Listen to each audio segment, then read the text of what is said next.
We'll call to order the Board of Zoning Appeals.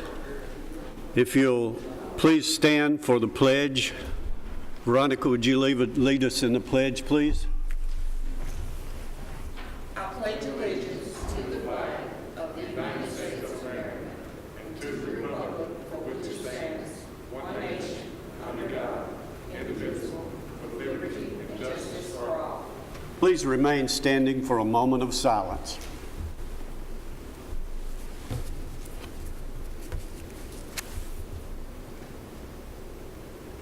Thank you. Call the roll, please. Gary Farley. Here. Veronica Buchanan. Here. Jerry Sartain. Here. Joe Machado. William Harper. Renee Curtis. Here. Zane Cantrell. Present. We have a quorum. Thank you. Do you have the minutes? Is that mailed out, or was that in the... The minutes will be part of your February agenda. So no. Okay. Okay. We'll deal with the minutes of our last meeting later, okay? Unless you want to make a motion on it, Jerry. Yeah. Okay. Now, we have to elect our chairperson for the foreseeable future and the vice chair. Do we have any thoughts on that? Mr. Chairman, I make a motion that we nominate the chairman, Zane Cantrell, for another term for the chairmanship. And Jerry Sartain as vice chair. Okay, do we have a second? I second it. Please call the roll on that. Gary Farley. Yes. Veronica Buchanan. Yes. Jerry Sartain. Yes. Renee Curtis. Zane Cantrell. Yes. Okay, we have old business that we need to get back to. Is that it, Danielle? The vice chair. Did you just vote on the... Jerry Sartain. Oh, okay. I'm sorry. Right there. I just thought the chairperson was... Okay. Please. Need to get to the old business Yes. first. Okay. We have, as we went through last week, a request by Diane Rivera, who is requesting a variance relief of the side yard setback, which should have been, what, 10 foot? That is correct. Okay, what do you have on that? If you'll go back over that again. Sure. Application 2018-37 involves the property located at 4125 Avalon Place, and they are seeking a variance relief from the setback requirement of 10 feet. The variance that they are seeking is a 10-foot variance, which would render the property having a 0 side yard setback. The applicant obtained a permit to construct a covered patio area, and once the final inspection was called in, the building inspector went out and discovered that the covered patio was constructed to the property line. At that time, the building inspector notified the applicant to come in and either apply for a variance or remove the portion of the structure that was not compliant with the setback requirements. The applicant opted to apply for a variance and testified before you last month at the hearing in December. And there were some discussion regarding a discussion that was held between the building official and the applicant at the time. And the applicant indicated that they did not necessarily understand that there was a 10-foot setback from the side yard property line. We have received a call today in opposition to the request, and I'll just advance through the photos. That's the principal structure. This is the surrounding neighborhood. And the photos are the same photos that we took for the December meeting, and we've got some new photos that were taken by the building official, and I'll hand it over to her once we get to those photos. Miss Bell. And so this is the carport that was constructed. And Tanya, did you want to speak to this request? Yes, Ms. Alvarez called me, or actually come into our office midsummer to apply for a permit to put a cover over a patio area in her backyard. The initial drawings that she had showed that there was some question as to where the septic tank was located. I ended up asking her if she'd like me to come out there and we'd walk the property and verify where the septic tank was and where she could put this patio cover. So I did do that. I went out to the property and met with Ms. Alvarez, and we located the septic tank, and we took some measurements, and we discussed, I was out there for about 30 minutes, we discussed various different locations to put a patio cover. I did say to her the septic tank is on the right rear of the property, and I did tell her that she could wrap around that corner with a patio cover. I was out there for about 30 minutes. I do not recall the conversations that we had word for word, but I know that we discussed setbacks. I know that we discussed size and location. The permit was issued, and she did come back in and get a permit. The permit was issued on August 15th for a 20 by 22 covered patio. And this, I'm sorry, I went out there yesterday and took measurements, and the actual building measurements, not including any kind of overhang or the roof that overhangs the property line, was 28 by 42.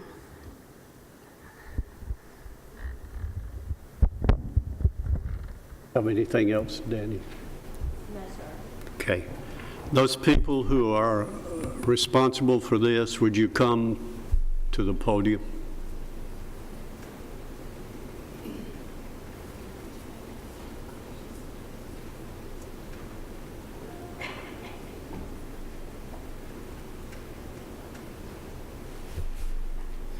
Ask a question, Mr. Chairman.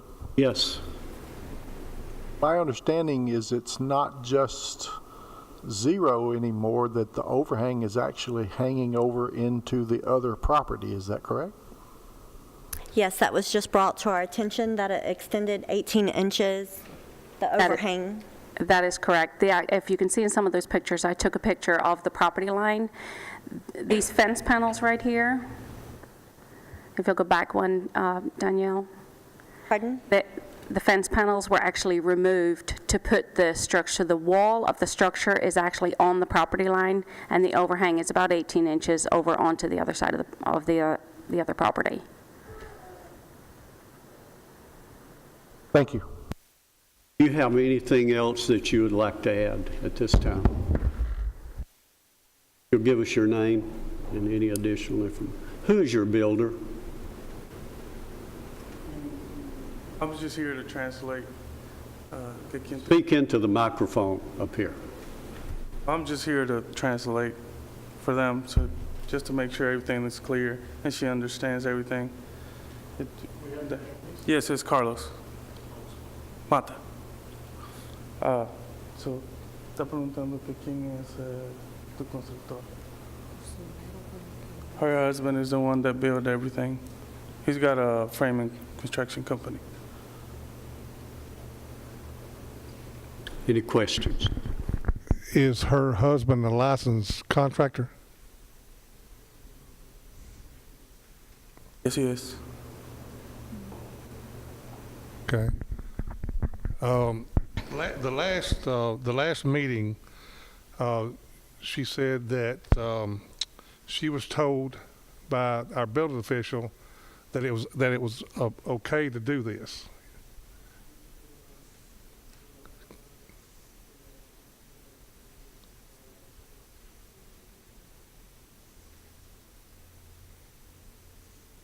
Is there any way that you all can speak in the mic so we got someone here that can understand? Well, she was telling me that she did talk to her, and maybe she misunderstood, or she got a little bit too excited about building everything that didn't get quite right, all the rules and regulations that you guys have. So the testimony tonight is different than what it was last month, that she may have misunderstood.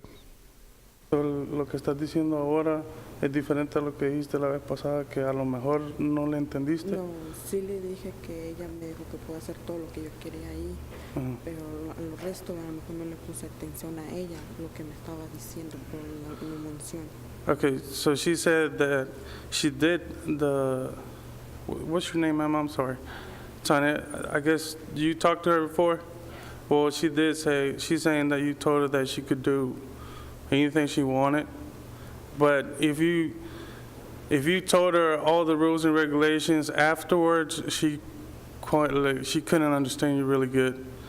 And that could have been the mistake that she did.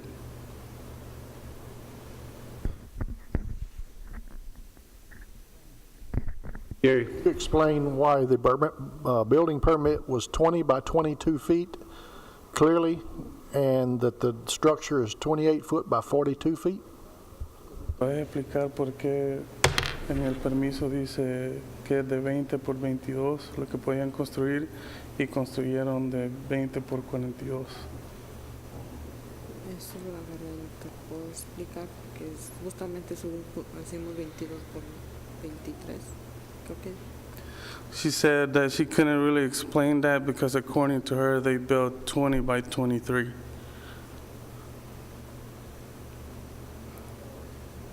ya me confundí. Mr. Chairman, I got another question. I know we've got an interpreter here for the county. I'd like to ask the county, our person that's interpreted for, did you have a chance to review the last month's meeting? Yes, I did. Yo revisé el video que... Yo estoy aquí para traducir para el condado. Y yo revisé el video del mes pasado y usted dijo que entendió que ella le dijo que usted podía construir lo que usted quisiera. ¿Puedes hablar en el micrófono, por favor? Sí, dije eso. Entonces la pregunta que ellos te tienen a usted. So she says she does recall saying that Tanya told her that she could build whatever she wanted. And now the question you had is why the permit's 20 by 22, but the structure was 43, 42 by 28 by... So la pregunta que ellos le tienen a usted es ¿por qué el permiso lo sacó para construir algo de 20 por 22 pies, pero la construcción completa son de 42 pies por 23 pies? Cuando ellos empezaron a construir, yo no estaba ahí en la propiedad. Yo llegué cuando ellos ya estaban construyendo. She said she was not on the property when they began the construction, and she arrived when they had already begun. It sounds like to me there's a lot of mistakes that's been made, not from our county office, but by the property owner, in my opinion. Communication on their part, not communicating it back to the person building it, among other things.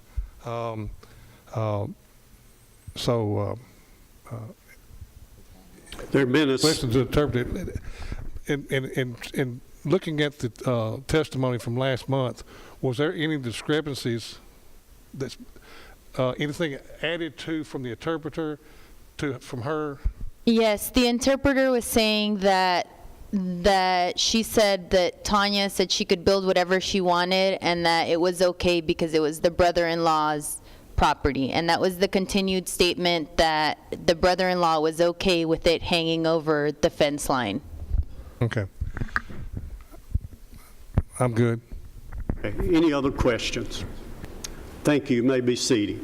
We'll open this for a public hearing again for anyone who'd like to speak on this request.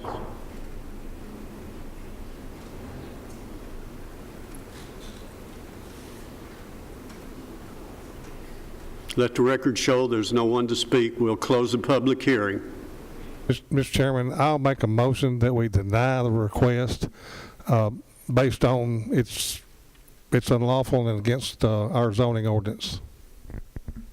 Do we have a second? We have a second. Any further discussion? Let me ask the question. In the event that my motion passes. And this structure here is going to have to come down at some point, correct, Tanya? Well, the first thing we would have them do is amend the permit to correctly reflect what it is they're going to build out there. They would have to reduce the size of it if they permitted what it is that their permit is. I'm not sure that this is a patio cover, and I'm not sure that we would call this a patio cover. The permit is for a 20 by 22 patio cover. This looks more like a Carport. carport. So we would void the permit that we've got, have them re-permit to reflect what they're actually going to build, and reduce the size of it to allow for the 10-foot setback. Thank you. Any other discussion? Call the roll, please. Gary Farley, Yes. Veronica Buchanan, Jerry Sartain, Yes. Renee Curtis, Yes. Zane Cantrell. Yes, it is denied. The next item we have is also from last month. Sergio Yance, who is requesting a special exemption approval on a dwelling unit. What do you have on that again, please? Okay, thank you. Application 2018-39 involves the property located at 105 Kingston Court. It's a request for special exception approval for an accessory dwelling unit that does not meet the design standards for ADUs involving a property located in the RM Residential Medium Zoning District. And Mr. Yanez was not present at last month's meeting, and that is why the board opted to continue the review of this application until January. The site measures less than 1 acre, and that automatically triggers the requirement for special exception approval for anyone who wants to establish an accessory dwelling unit on their property. And the applicant actually wants to convert the second floor of his existing residence into an independent apartment for his son to live in, and that the exterior changes that neighbors would see would be a staircase and entrance into the second floor that would allow his son to enter and leave the property without having to go through the main residence. And there was an individual who spoke at last month's meeting. I'm sure you can recall his concerns regarding the request, though we only received informational calls regarding this request. And that concludes our presentation. Okay. Do we have anyone here representing this request? If you'll come around, please.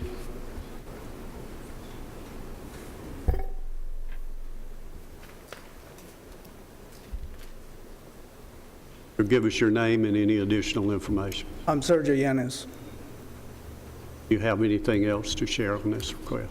Well, yes. The reason why I put this request is to build this, an apartment for my son, per se, and he's handicapped. So I put a lot of stress on my younger son. I got 2 kids, okay? One, the oldest one, he's 27, and he got Asperger, okay? He looks normal, but he is the age, his mentality is not of his age. And my youngest son, he's 18. And my concern is, once I'm no longer here, that who's going to take care of my son? And I'm sure all of you as parents can relate to that. So by me putting that place there for him to stay, I'm going to be able to help him out as much as I can. And I'm 47, I'm not planning to move. And I know, I watched the video, and I'm not looking to make it into a duplex, but I'm looking to add the space for my son. Gary? And I appreciate what you're trying to do for your son, and I commend you for that. But, and you said you looked at the video from last month. Yes, sir. I do have an issue with the second entrance. Yes, sir. Is there any way that you could do it like someone would do an expandable, where it would be just to not have a secondary means of entrance or exit? And I can do it without a secondary entrance because the garage, it connects to the house, so I can do an entrance from right there, from inside the garage. So I don't have to do an external entrance per se, but he can have a secondary entrance just in case of emergency. If, Daniel, if he was to do that, would that take care of it and he wouldn't have to go through this process? I'm sorry, could you restate your question? If he did it just like a single-family dwelling and just made another entrance, and it's still a single-family dwelling, and it's like in the garage, and it's expandable, would that? If you ask that to be done, yes. Yeah. Right. Part of the Okay, so motion. what we consider a separate dwelling would be a bathroom and a kitchen area, and of course, anything would have to meet building code, and I see Tanya would like to add something to this. And I just mentioned that if you do have a second residence over the garage, it cannot exit through the garage. It either has to exit through the house or have its own exit, unless you convert the garage to living space, unless the garage becomes heated and cooled living space. Well, that's the way I Okay. interpret. I may have interpreted it. Okay, you just incorrectly. can't exit through a garage. I don't use my garage to park my car anyway. If you see the picture, the vehicles are parked outside. My garage, I use it as a gym, so it's easy to do. Okay. That answer your question? Yeah, that Any gives other- me more comfort if you would start in that direction. Thank you, sir. Any other questions or comments? Thank you. May be seated. We'll open this for a public hearing for anyone who'd like to speak on this request. Close the public hearing. We have a motion on.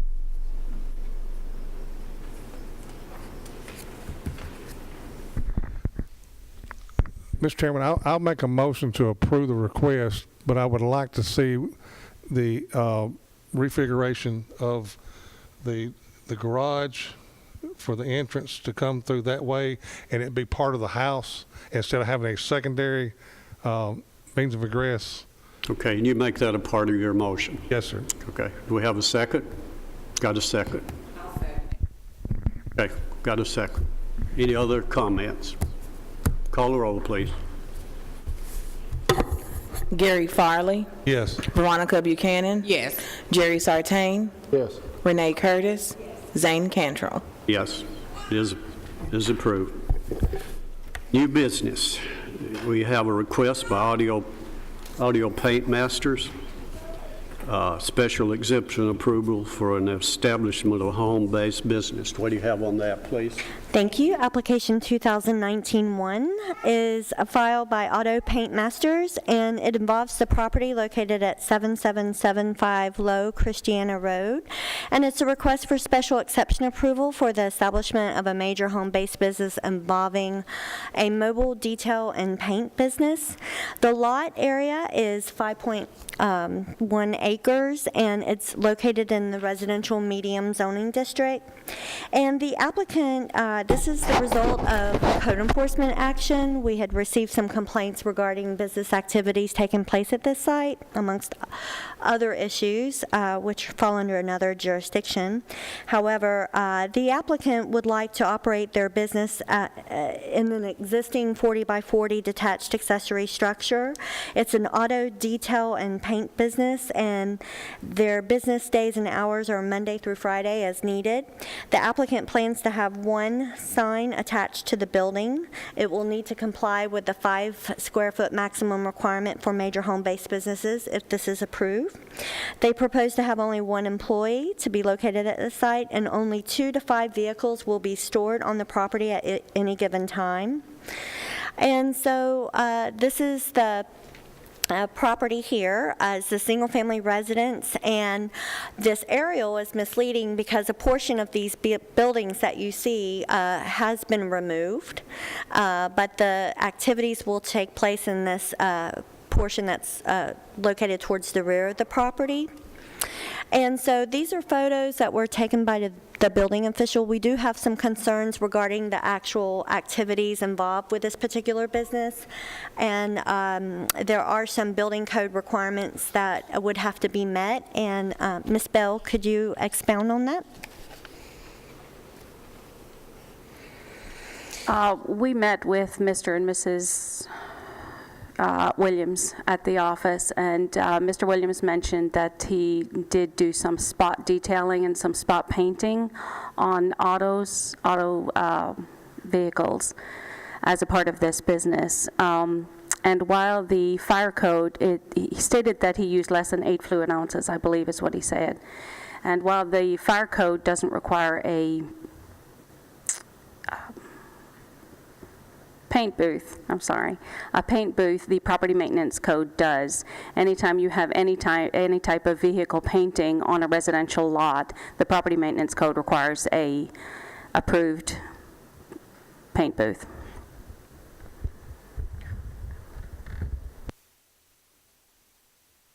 No, we don't have anything to add. That, in my experience, that picture right there appears to be more above the limit of than what they're saying in the fire code. So it appears that that's. It appears to be above what they said they were going to do. They do mobile dent repair, and then That's an awful big dent. that was yesterday. Okay, let's get the representative of this request. If you're requesting this, would you come to the podium, please? And if I failed to mention it in my presentation, we have received multiple phone calls in opposition to this request. Mr. Chairman, may I ask Tanya, so overall, the general condition was, did it smell like paint? Yes, when I was out there yesterday, Mr. and Mrs. Williams weren't there, and the shop was closed. There is some of these pictures may or may not show it, a hole in the side of the building where they have an exhaust fan, right here. And you could smell the paint. Okay, thank you. Do you have anything you want to add to this?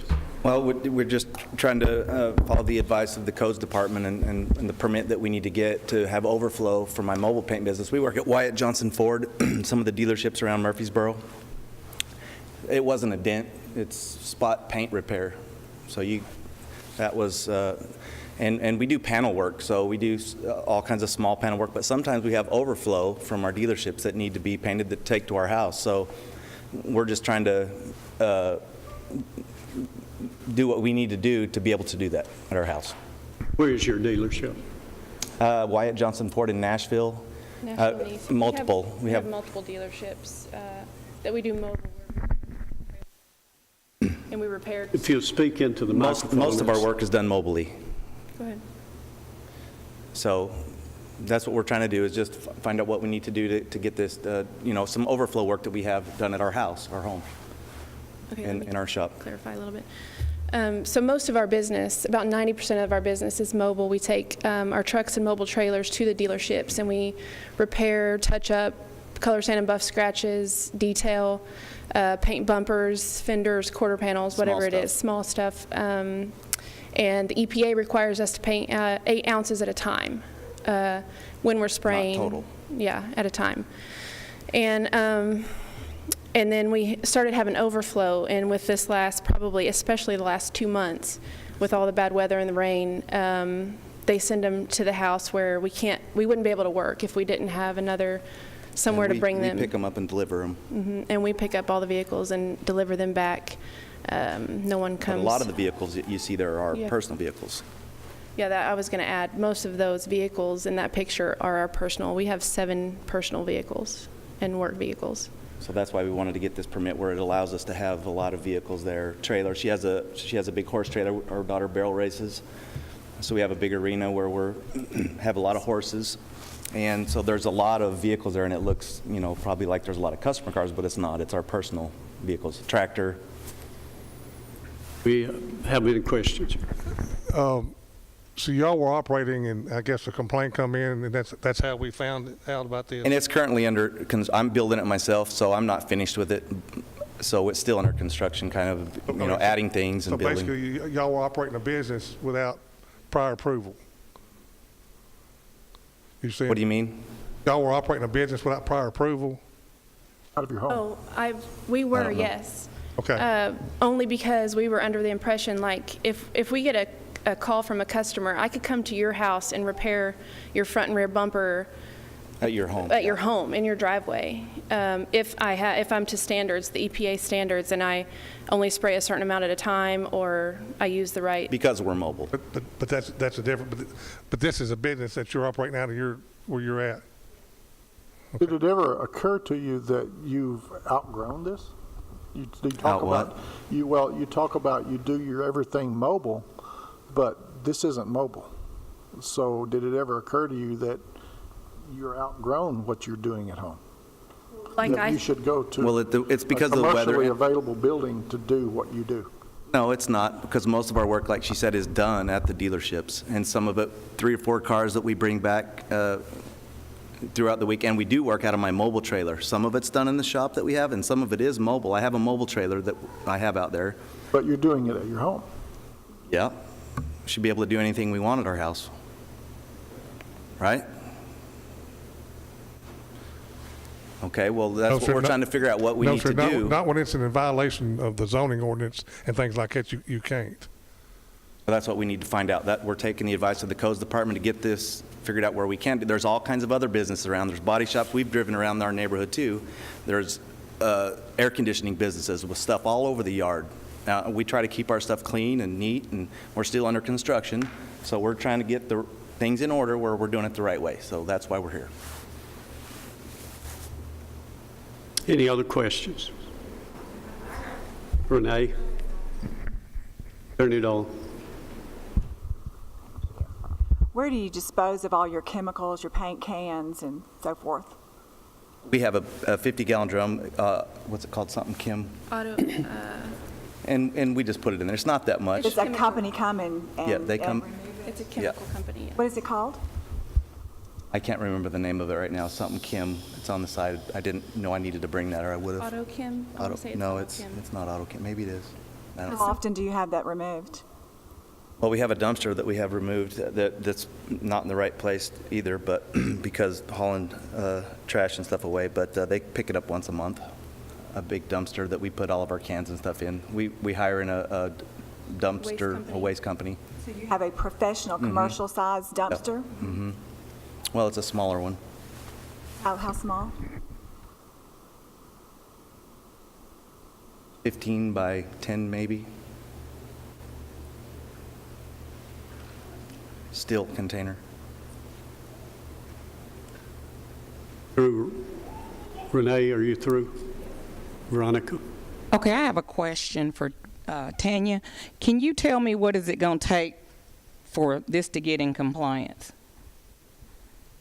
If you approve the business, the only thing we would need to do is we'd need to do a final inspection on the building, and a approved paint booth would have to be installed.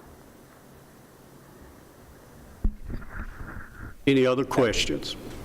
Thank you. You may be seated. Okay, I'm sorry. Gary? Sir, you said something, I didn't hear what you said after she said that. Oh, I was saying we don't want to put in a paint booth. Like I said, most of our stuff's mobile, so we just want to do. But with that being said, if you're not wanting to do that, and that's what's going to bring you into compliance. Well, and then she gave us another option. This isn't the only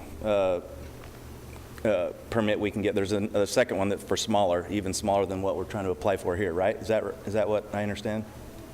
A minor home-based business? Right. Yeah, but you would still be required to have the paint booth. It's the property maintenance code that requires the paint booth. Anytime you do any painting upon a residential piece of property, it needs to have a paint booth. You're saying we'd have to reduce the amount of work that we do? No, she's saying if you're painting on that location, due to the property maintenance code, you're going to have a paint booth. So, and you're saying you're not wanting to do a paint booth. So, with that being said, you're not wanting to do this. I guess I need to sit down and talk with someone and find out what my options are. Or you could opt to paint elsewhere at another location. That's true. So I guess we need to get into this a little bit further. Let me ask you this. Would you want to defer it to be able to meet with them and find out what you want to do? And Yeah. then if you decide. We had a full-blown body shop in Murfreesboro, and we closed that down because we wanted to steer away from the big stuff, huge yeah. jobs. We wanted to just do the little small bumper blends, and we don't want to install another paint booth and get back into the big jobs. But if we need to, we have one that We we do had, have we one. moved, we could set it up, but we didn't really want to do that. But if that's our only option, we may have to talk about that. It may be best to defer this till next month. I'm just asking, it's up to you. We can go tonight or whatever you want to do. But you're saying no paint booth, we're saying that's the code. It's up to you to determine how you want to do this, and then bring it back to us, and we'll decide one way or another. Okay, well, whatever I need to do to figure this out, yes, I'm willing to figure it out, yeah. We're not going to make a decision on this right now. Anything else you want to comment? Okay, you may be seated. We're going to open this now for a public hearing for you folks that are here, and give you a chance to come up and make whatever comments you need to. Try to keep your comments within the 3-minute limit. If you have a chief spokesman, that would help speed up things, but if you don't want to do it that way, that's fine. Now, we're going to open this for a public hearing at this time. If you'll come to the podium, give us your name and any additional information you'd like to share, and try to keep your comments within the 3-minute limit.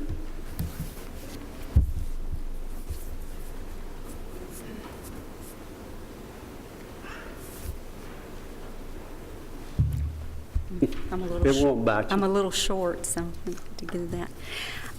My name is Nancy Martin, and my address is 6996 Miller Johnson Road, Christiana. My farm runs all the way around into Low Christiana Road, and my farm, where my son is building a house and my daughter's about to build a house, they have that one area they can build because that's where CUD is. CUD does not come on around the farm. And my property is directly across the road from the Williams. So I'm going to try to keep this really short, so bear with me. I have copies of pictures that I'd like to hand out. These are actually from their website that shows the paint jobs that they do, and I don't think you would call any of this minor detail and paint work. And those are directly from their website that I printed. They've been operating their business from their home location. Of course, that came up without the zoning approval. And this has allowed the neighbors to already see the adverse effects on our property and our neighborhood. This is a family farm. My uncle owned it and lived there forever. I was there as a child. We've lived there now 25 years. And I am not one that disapproves of a home-based business. I think they're great. I'm not one that tries to tell my neighbors what to do on their property, but this has very adverse effects on our neighborhood. It has a visual adverse effect. Grass has been taken up and gravel has been put down to accommodate the business. There's almost no grass remaining in the yard area. It's mud and gravel. It's caused flooding issues and large amounts of standing water over on his property during wet weather. It just so happens I have discovered that he's actually used a water pump to pump water from his property over onto my farm, across the road onto my farm. The number of vehicles that are always on the premises. This is not when it's bad weather, it's not, sporadic, like it sounds like. It's constant, 7 days a week, and holidays too. The number of vehicles that are always on the premises makes it look like a commercial business. It has an adverse noise effect. When vehicles are being worked on, it's loud noise, and I can only guess it's from sprayers or exhaust systems or large air compressors being used. I believe it has a very adverse environmental and health effect on our neighborhood. Paint fumes and odors are being released into the air. If I'm on my property and the wind is blowing that way, I can smell the fumes when they're working over there. I have grandchildren that hopefully are going to be living right there in that house when it gets built. And that's something I do not want my grandchildren to have in their backyard. And once again, yes, I have a farm, but we only have county water back there. So that's where they have to build. They're requesting the exception, their property, Long Creek, which runs into Stones River, is actually on part of their property to the side. It's just a few hundred feet. I'm not real good with distance, but it's just a few hundred feet from where the garage where they're painting the vehicles. You know, Stones River is the watershed that we're trying to protect. Even on our county website, we have the website for it. In the photographs, you can actually see the fumes. You can see puddles on the floor, and you can see overspray on the walls. And by the inside of that, I'm guessing that that is the garage he's currently working out of. Many of us have wells in that area, and some of us depend solely on our wells because there's a stretch of area of about 2.5 miles there that CUD is not there. We don't have the option of CUD water. And by our own county website and our watershed, those type of waste products, they're going to go into the soil or the creek, and they shouldn't be going into either one. But there's nowhere else. That's where they're going to go.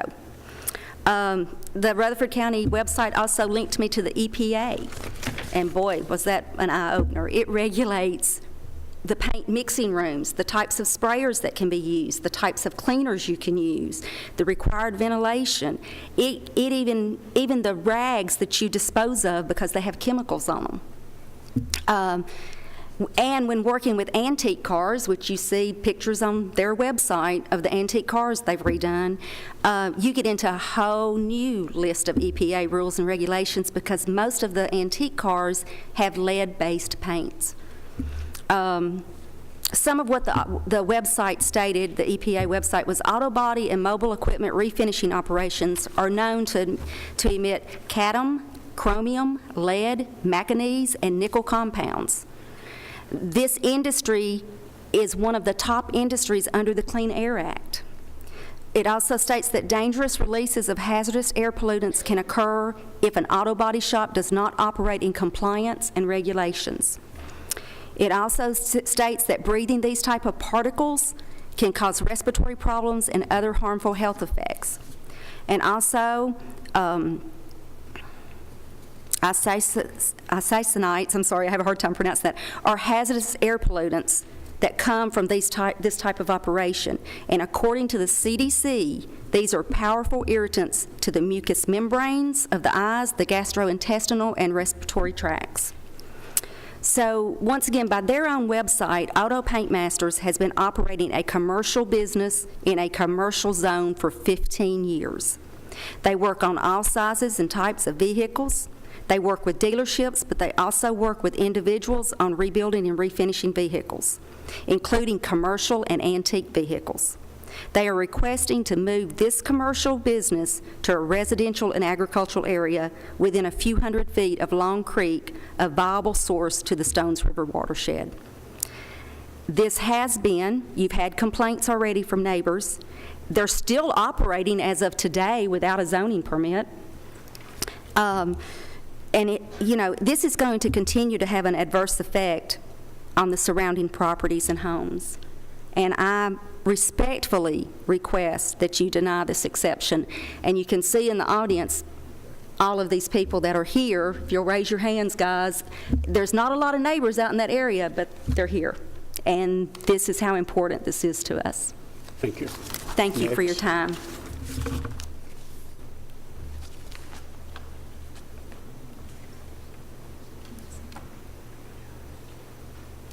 Try to keep your comments. Okay. My name is Ashley Lee.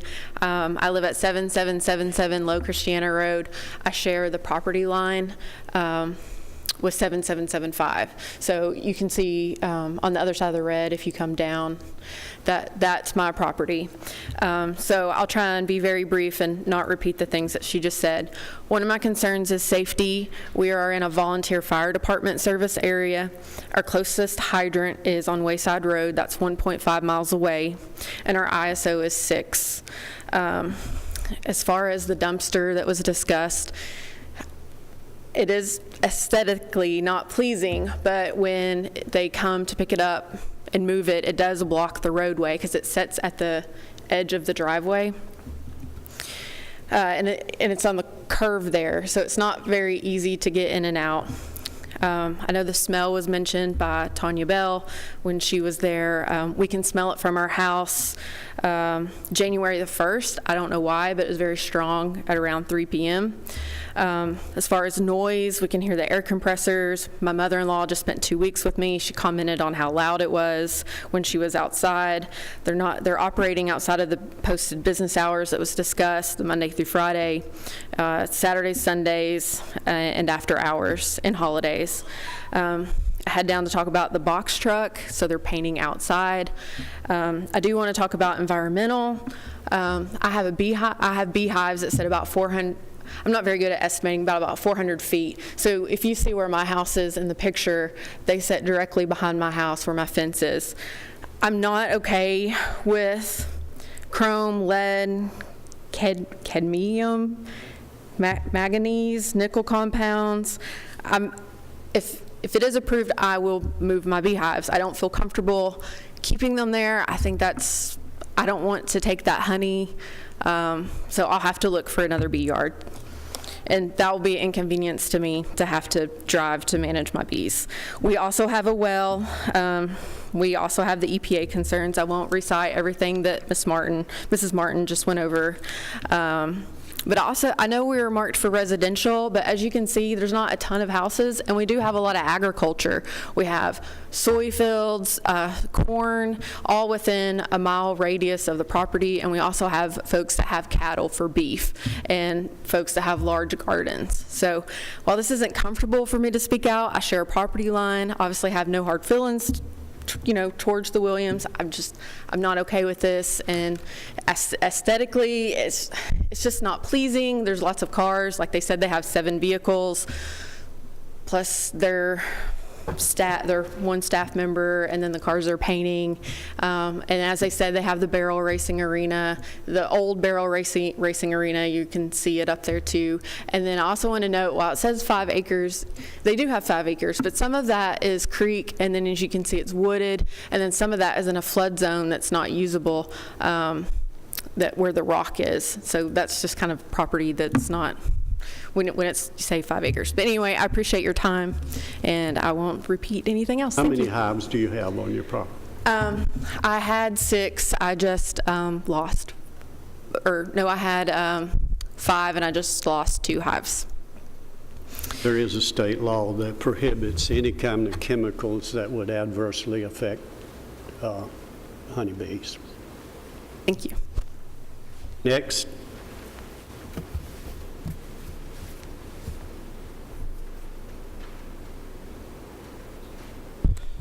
Thank you for the time. My name's Kevin, and that was my wife, Ashley. We live, as she said, at 77 Low Christiana Road, which sits directly behind the property in question. The business seeking special exception has been operating at the property for several months now. I feel like the staff report associated with the application is a little misleading in regards to the scope and scale of the operating business. Their own advertising states we do it all, from full collision repair to small panel pieces, rebuilds from top to bottom. Having had a front seat of living next to an auto paint business, we ask that you reject the proposed special exception for the establishment of a major home-based business. Quality of life matters, and allowing a commercial entity with the safety, noise, and health risks associated with this business is an encroachment, and we feel like would also constitute an allowance of spot zoning. As they mentioned, one of several concerns that I have is of air quality. The past several months as the business is operated, I can stand on my front porch or really anywhere on the property and smell paint and chemical fumes. Auto body finishing work is known to produce air pollution of the metals that they mentioned. There are strong regulations regarding the operation of auto body shops, as they pose a significant public health risk. Many of the requirements to operate such a business appear to be ignored or unknown by the business in question. Regulations including but not limited to, for full car spray painting, it must be done in a spray booth with 4 walls, roof, and a ventilation system of which filters 98% of particulates.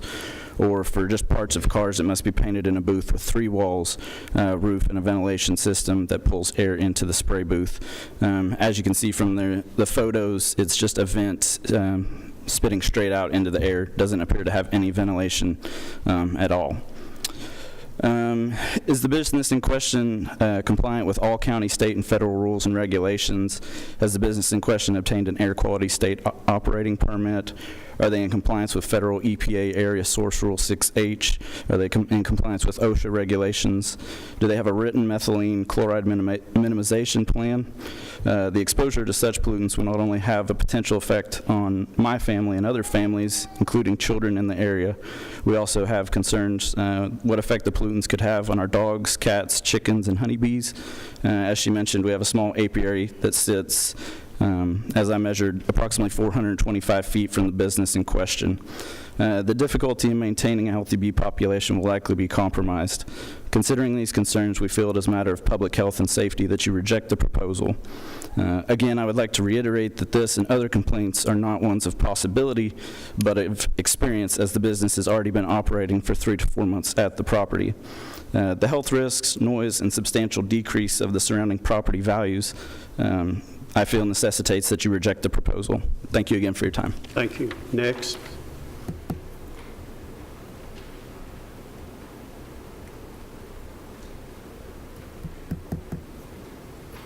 Hi, my name is Elizabeth Price, and I live at 7807 Low Christiana Road. Our property is the zigzag driveway to the southwest corner of the property in question. I will go over my initial concerns. My initial concerns were when the property owner in question started messing with the creek bed. So I made a call to the codes department, and it was my understanding that he had been told to stop, and his non-compliance of that order meant that there had been a referral to the state level for his activity with messing with the creek bed. This to me set precedents of that rules are kind of not meant to be followed. That brings me to be highly skeptical of this business owner following the rules. There are many rules and regulations, as the people before me addressed, with environmental and air quality, and as far as water quality. We have a well. It's our only source of water for our family. It would be really expensive if that water was ever compromised to run, to put a tap in and to run water, if it was even available. Back to our property, we have a extremely long driveway. And also, you know, my family and I enjoy walking on our road. We moved to the county from the city to get away from traffic and to be able to enjoy things out in the county. And I don't want to contend with traffic associated with a home business, especially a home business that involves cars. So that means rollbacks, wreckers, trucks, trailer. And I'd just rather not do that. My son is 4. He's going to start riding a bike. I don't want to have to contend with the increased traffic. And also, I understand that when I called the codes department, they basically told me, I also inquired about the aesthetics of the property, and it's the county, and I know there aren't regulations, but it is an eyesore in my opinion. As you can see, all of the grass has been taken up, and it's gravel. Everything has been fenced in with temporary fencing for animals, which I'm not opposed to. However, their horses, their chickens, their goats, their dogs have all been in our yard. It's attracted wildlife. We've caught foxes running through our yards with their chickens in their mouths, and that's a concern when I have small children. Those are my concerns. I'm not in favor of approving this request for their business. I have nothing against the homeowners, but there are many reasons. We have a question. Okay. Yeah. Do you smell the paint as far away as you are? On occasion, truthfully, I didn't think about that until a couple of days ago. Like, we have smelled things, but really weren't sure what they were. That makes sense, but there's a lot of trees blocking. I cannot see a lot of the property. I cannot see the house or the business because of the trees that from our house, so that probably blocks some of it. We can hear the noise, and I'm sure it's just one of those things, like we both work during the day, and it's just the way the wind blows, to be quite fair. Appreciate it. Thank you. Commissioner?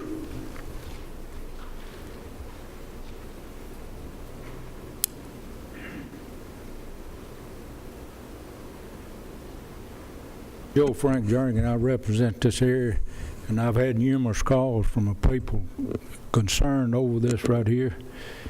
And when you listen to all of what they're saying, this is definitely not no place for this. This needs to be in some kind of industrial zone. So I hope y'all do disapprove this. Thank you. Thank you, Commissioner. Appreciate you being here. Next.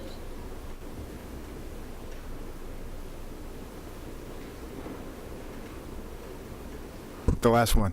My name is Austin Birch. I'm son-in-law to the wonderful Miss Nancy Martin. Brandon, my brother-in-law, he's the one building the house.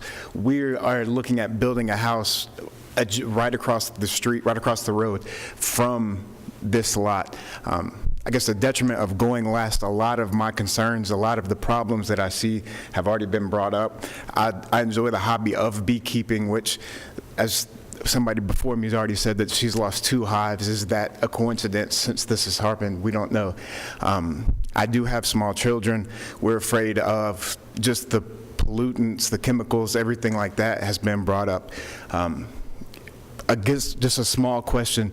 If the business is based on minor details from a dealership in Nashville, is it really effective to bring those vehicles all the way from Nashville to do a paint job less than 8 ounces? So just a simple business question on top of all the other complaints, concerns, and issues. That's all. Thank you. Appreciate it. Anyone else? We'll close the public hearing. Mr. Chairman, my thought process earlier basically has changed from hearing the testimony from these individuals tonight.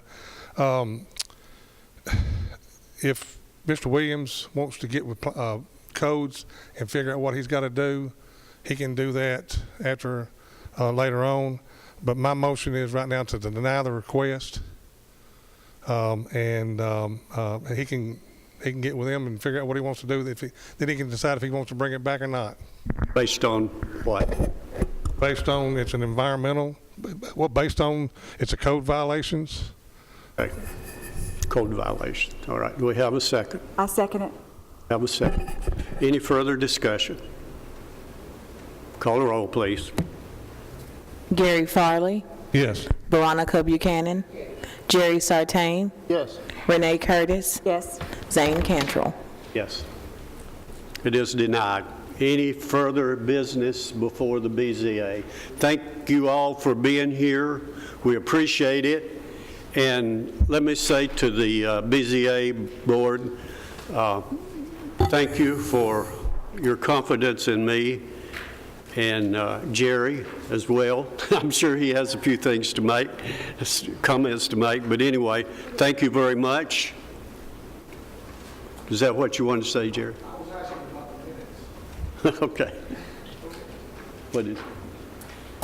The December minutes were not ready at the time the packets and agenda was distributed, and so they will be added to the February meeting agenda. We are adjourned. Thank you.